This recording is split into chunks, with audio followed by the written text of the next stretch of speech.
Hello, my name is Steve Bellamy. I'm an instructor of Shindo Masoryu Jojutsu in Nagoya, Japan.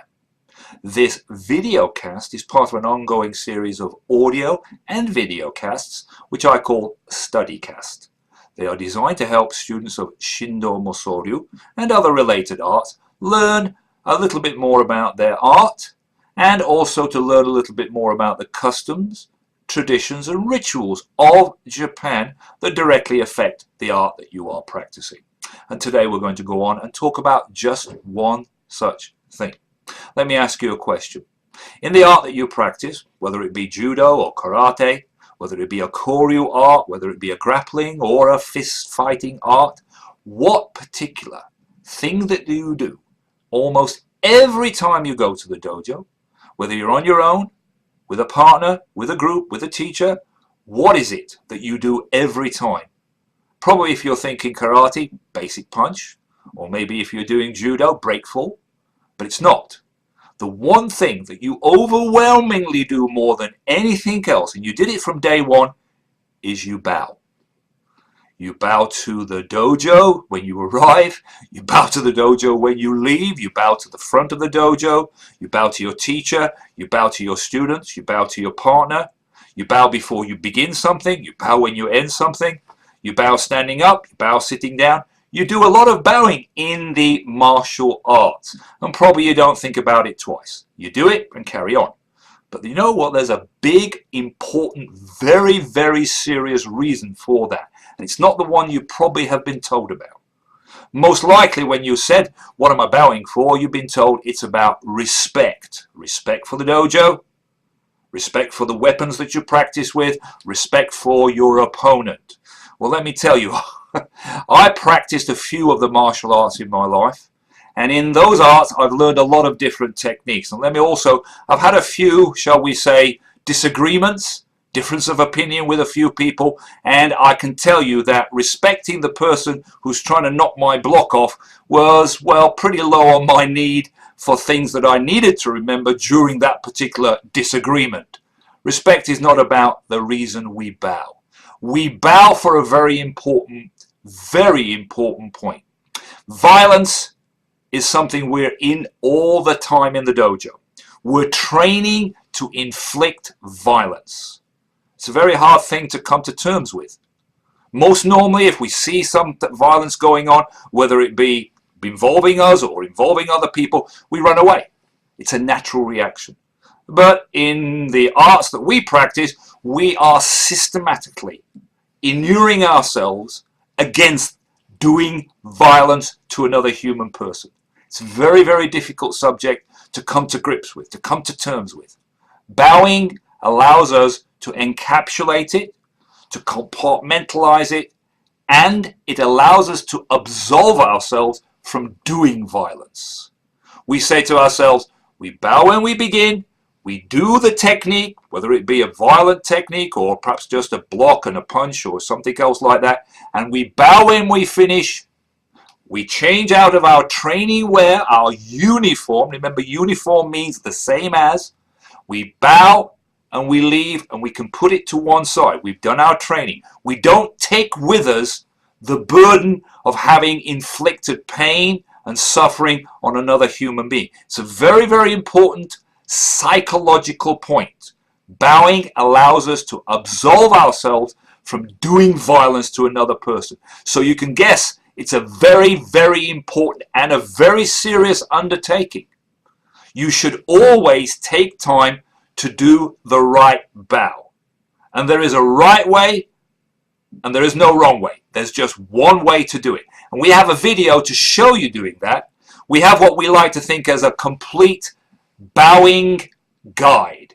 And I have a video of my good wife, Chisato, doing just that. So let's have a look at that right now.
And there you have it. You have seen the perfect standing bow, how to sit down into the so-called Caesar posture, how we take the bow, we make sure that we have our elbows positioned close to the floor, and we bring our head down.